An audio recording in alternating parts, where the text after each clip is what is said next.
नमस्कार, 5 का पंच देख रहे हैं। हम आपको बताएंगे बिहार की 5 बड़ी खबरों के बारे में। सबसे पहले बात करेंगे झारखंड में 600 छात्रों पर हुई एफआईआर के बारे में। मैं आपको बताऊंगा आरजेडी में टूट को लेकर किसने किया बड़ा दावा। मैं आपको बताऊंगा राज्यसभा में कांग्रेस अध्यक्ष मल्लिकार्जुन खड़गे के शुद्धिकरण वाले बयान पर क्या बोले आरजेडी सांसद मनोज झा। क्यों कांग्रेस के अपने सांसद तारिक अनवर ने पवन खेड़ा की बंदर वाली हरकत पर नाराजगी जताई, मैं आपको बताऊंगी। और आखिरी खबर में मैं आपको बताऊंगी छात्रों पर AK-47 फायरिंग के खिलाफ तेजस्वी का बड़ा ऐलान।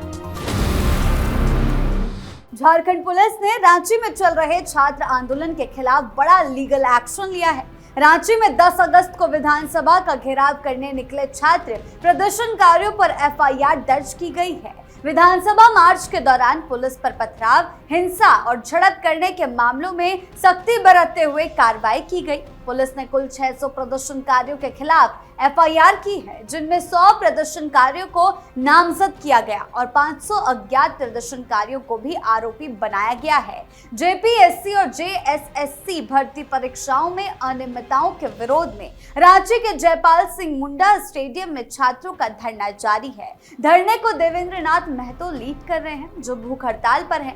हालांकि महतो अस्पताल में भर्ती हैं, लेकिन वहां भी उनका अनशन जारी है।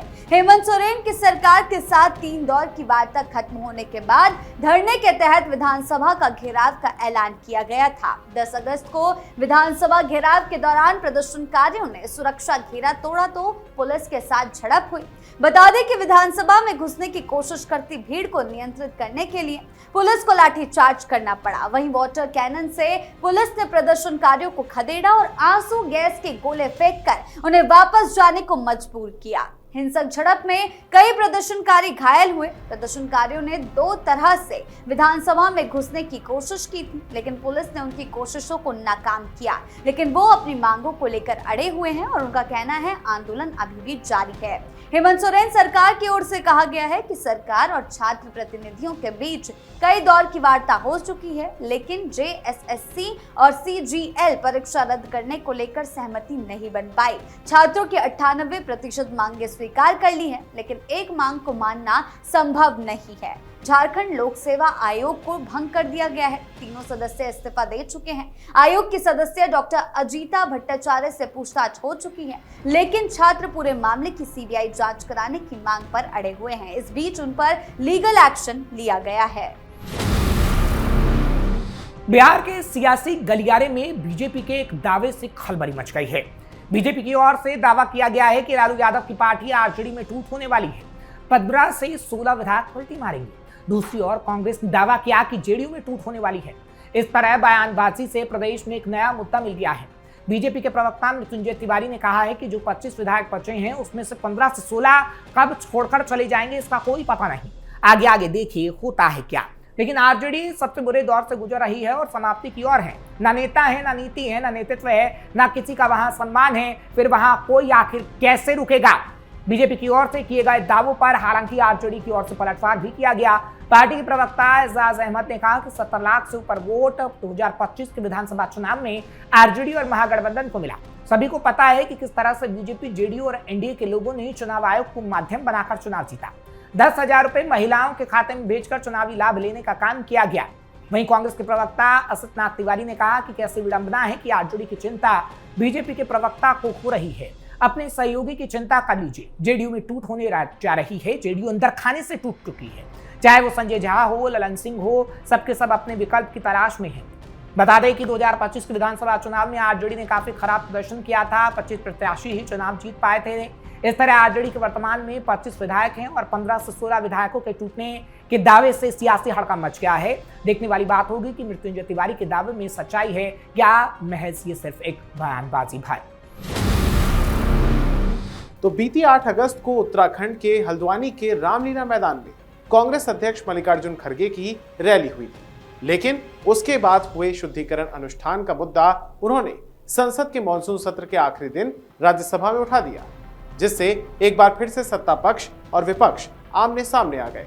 राज्यसभा में नेता प्रतिपक्ष मल्लिकार्जुन खड़गे इस मुद्दे को उठाते हुए पूछा, बिना किसी धर्म या समुदाय का नाम लिए उठाए गए सरकारी मुद्दों के बाद ऐसा व्यवहार क्या लोकतंत्र और संविधान की रक्षा है?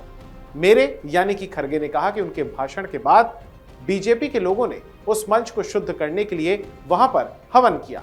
कांग्रेस अध्यक्ष ने आगे कहा कि वो इसे राजनीतिक मुद्दा नहीं बनाना चाहते, लेकिन बरसों से इस सदन के सदस्य हैं। हालांकि खड़गे के इस सवाल का जवाब देते हुए केंद्रीय मंत्री जेपी नड्डा ने कहा कि जो कुछ भी हुआ वो दुखद है। ऐसी घटना आपके लिए ही नहीं बल्कि समूचे राष्ट्र के लिए दुखदायक है। हम इसकी पूरी जांच कराएंगे। इस मामले में बिहार के मुख्य विपक्षी दल आरजेडी ने भी तीखी प्रतिक्रिया दी है। पार्टी की तरफ से राष्ट्रीय जनता दल यानी कि आरजेडी के राज्यसभा सांसद मनोज झा ने इस घटना की कड़ी निंदा करते हुए कहा कि खड़गे के जनसभा स्थल का शुद्धिकरण कराया जाना बेहद शर्मनाक है और इसके लिए संबंधित लोगों को शर्म से डूब मरना चाहिए। पार्टी ने इसे दलितों और देश के संविधान का अपमान तक करार दिया है। खबरों में अब बात कांग्रेस पार्टी के अंदर की फूट की। संसद के मॉनसून सत्र के आखिरी दिन परिसर में राज्यसभा सांसद पवन खेड़ा ने एक खिलौना बंदर लेकर प्रदर्शन किया और नारेबाजी शुरू कर दी। उन्होंने और कुछ विपक्षी सांसदों ने 56 इंच का छोटा बंदर जल्दी आओ सदन के अंदर जैसे नारे लगाए। इस अजीबोगरीब और गरिमाहीन प्रदर्शन को देखकर खुद कांग्रेस के बिहार से सांसद तारिक अनवर भड़क गए। उन्होंने साफ कहा कि मैं इस हरकत से बिल्कुल सहमत नहीं हूं। राजनीति में गरिमा बनाए रखना जरूरी है और संसद जैसे पवित्र स्थान पर ऐसी बचकानी हरकतें सही नहीं है। तारिक अनवर ने आगे कहा कि विपक्ष ने अमित शाह प्रधानमंत्री का करीब 20 दिनों का इंतजार किया था। उम्मीद थी कि वो सदन में आकर अपनी बात रखेंगे, लेकिन संसद परिसर में होने के बावजूद वो नहीं आए। लोकतंत्र में लोकसभा या राज्यसभा से बड़ा कोई मंच नहीं है। फिर भी जब मंत्री बार बार सदन का अनादर करते हैं तो सवाल उठता है। लेकिन पवन खेड़ा की बंदर वाली हरकत या नारेबाजी वाली स्टंटबाजी को उन्होंने पूरी तरह खारिज कर दिया। कांग्रेस पार्टी के अंदर ही अपने सांसद की इस हरकत पर विरोध होना बताता है कि अब पार्टी में भी कुछ लोग समझ रहे हैं कि संसद की गरिमा को ऐसे सस्ते नाटकों से गिराना कितना गलत है। जनता भी इस पूरे घटनाक्रम को देख रही है कि कैसे कुछ नेता मुद्दों पर ठोस बहस के बजाय खिलौने के साथ प्रदर्शन करके ध्यान बटोरने की कोशिश कर रहे हैं। अब देखना दिलचस्प होगा कि कांग्रेस पार्टी अपने ही सांसद की इस आलोचना पर क्या रुख अपनाती है और आगे ऐसी हरकतों पर कोई अंकुश लगता भी है या नहीं।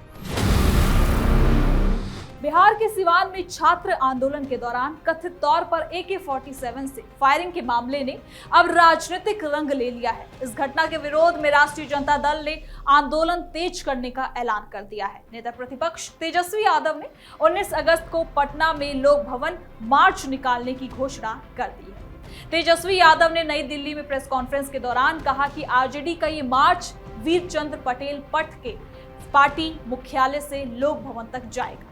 इसमें पार्टी के सांसद, विधायक, विधान पार्षद और बड़ी संख्या में कार्यकर्ता शामिल हैं। तेजस्वी ने यह भी कहा कि बिहार को पुलिस या स्टेट नहीं बनने दिया जाएगा और छात्रों को न्याय दिलाने के लिए विपक्षी दलों से भी मार्च में शामिल होने की अपील की जा रही है। अब तेजस्वी ने सवाल भी उठाया कि आखिर छात्रों पर AK-47 से गोली चलाने का आदेश किसने दिया था। उनका आरोप है कि विपक्ष के दबाव के बाद एक सिपाही को निलंबित भी किया गया, लेकिन अब तक इस पूरे मामले में एसपी और बड़े अधिकारियों पर कोई कार्रवाई आखिर क्यों नहीं हुई। उन्होंने इस मामले को संसद में उठाने के लिए राहुल गांधी और अखिलेश यादव का भी आभार जताया। इससे पहले तेजस्वी यादव बिहार के डीजीपी विनय कुमार से मुलाकात कर सिवान के एसपी और कई वरिष्ठ अधिकारियों पर कार्रवाई की मांग कर चुके हैं। वहीं बिहार पुलिस मुख्यालय ने अब कानून व्यवस्था और भीड़ को काबू में करने, ड्यूटी में AK-47, INSAS और SLR जैसे हथियारों के इस्तेमाल पर रोक लगाने के भी आदेश जारी किए हैं। ऐसे में 19 अगस्त को आरजेडी का लोक भवन मार्च बिहार की सियासत में एक बार फिर से बड़ा शक्ति प्रदर्शन भी हो सकता है। तो फिलहाल के लिए 5 के पंच में इतना ही। देखते रहिए कैपिटल टीवी बिहार। धन्यवाद।